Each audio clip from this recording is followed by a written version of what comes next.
Hello students, कैसे हैं आप सभी।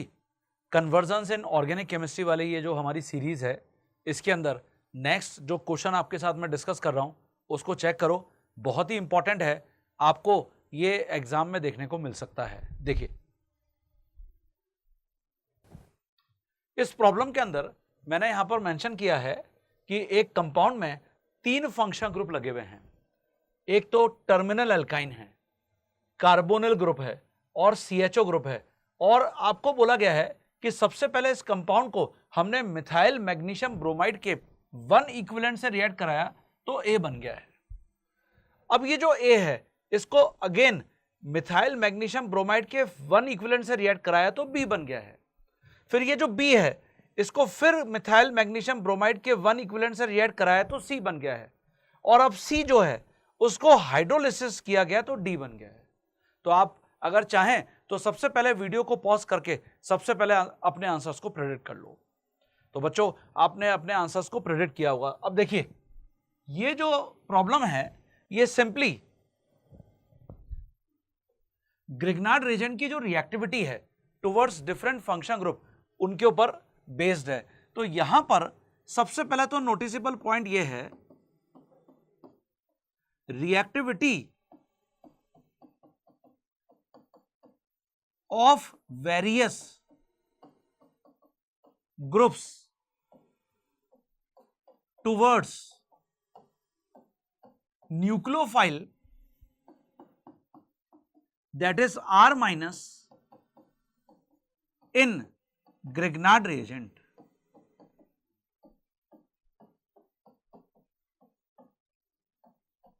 तो जो रिएक्टिविटी ऑर्डर है, जैसे अगर अपन यहां पे 3 टाइप के फंक्शनल ग्रुप्स देख रहे हैं तो सबसे ज्यादा रिएक्टिव एसिडिक हाइड्रोजन है जो टर्मिनल एल्काइन में है,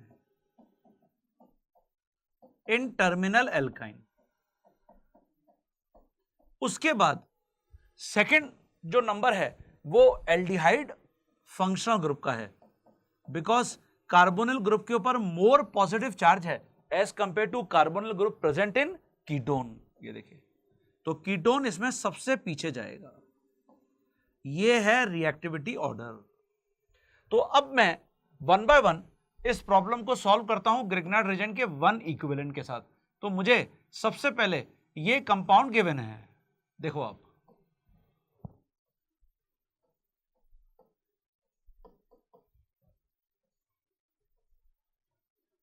ये देखिए, और इसको मुझे रिएक्ट कराने के लिए बोला गया है मिथाइल मैग्नीशियम ब्रोमाइड के 1 इक्विवेलेंट से।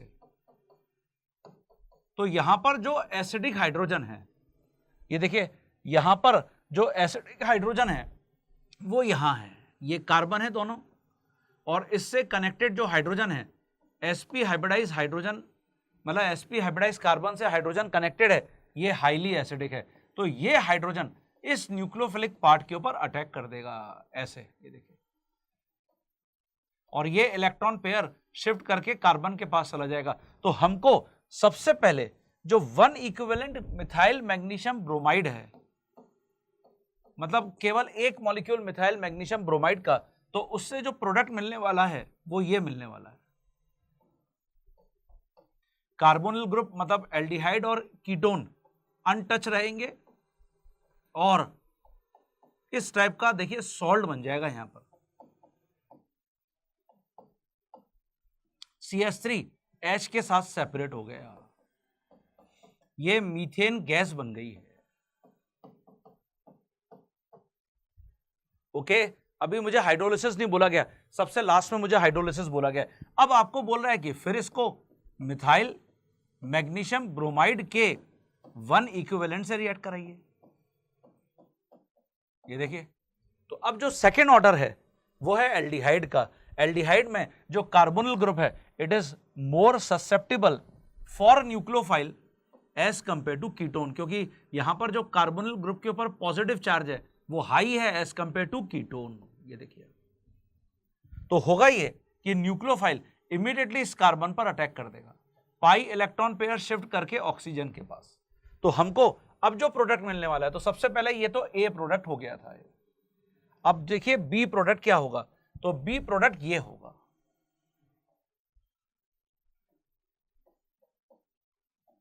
ये देखिए, ये जो कार्बोनिल ग्रुप है O के साथ, तो MgBr कनेक्ट हो जाएगा।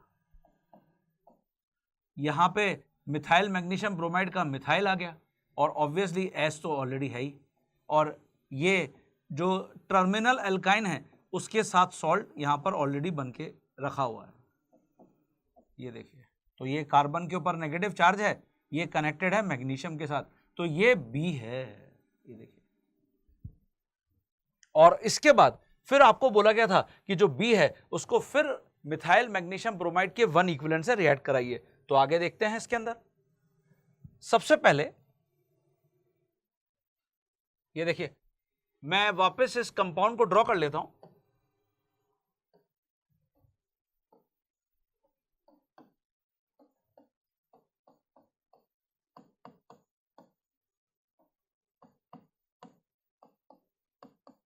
ये देखिए,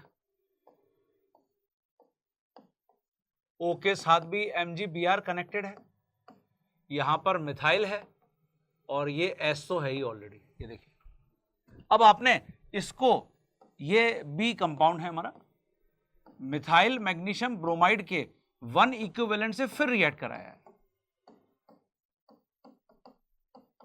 तो दिस टाइम अब जो न्यूक्लियोफिलिक पार्ट है वो अटैक करेगा कीटोन वाले कार्बोनिल कार्बन पर। तो ये यहां पे अटैक कर दिया, pi electron pair shift towards oxygen. तो इससे हमको जो C कंपाउंड मिलने वाला है वो ये कंपाउंड मिलने वाला है। देखिए, यहां पर मिथाइल मैग्नीशियम ब्रोमाइड का 1 इक्विवेलेंट कनेक्ट हो गया है।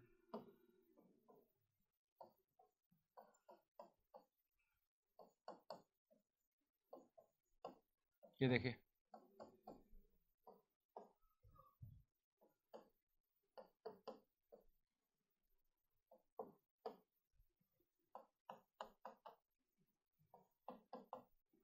तो व्हाट इज दिस, क्या बन गया है? आंसर है C बन गया है। ये देखिए, और इस कंपाउंड को अब मुझे बोला गया था हाइड्रोलाइज करने के लिए, हाइड्रोलिसिस।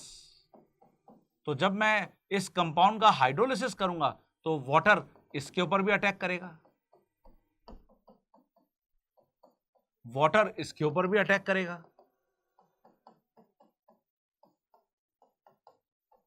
वाटर इसके ऊपर भी अटैक करेगा। ये देखिए, तो इसका मतलब 3 मॉलिक्यूल वाटर ने अटैक किया, और ऑब्वियसली आपको सभी जगह से एक तो ये मिल जाएगा। देखिए, 3 MgBr OH के साथ चले गए, और साइमल्टेनियसली जो प्रोडक्ट बन रहा है वो ये बन रहा है। कीटोन के साथ हमेशा टर्शरी अल्कोहल बनते हैं, एल्डिहाइड के साथ, जैसे यहां पर जो एल्डिहाइड है, सेकेंडरी अल्कोहल बनेगा। ये देखिए, और जो टर्मिनल अल्काइन है वो एसिडेस हमको वापस मिल गई है। ये फाइनल प्रोडक्ट है। दिस इज टर्शरी कार्बन, ये टर्शरी अल्कोहल है, ये टर्मिनल अल्काइन है,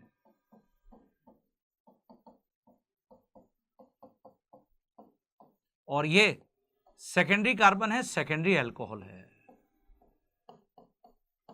तो reactivity of various function group towards Grignard reason is very important, जिसमें सबसे पहले हमेशा एसिडिक हाइड्रोजन ही ग्रिग्नार्ड रीजन से रिएक्ट करेगा। क्यों?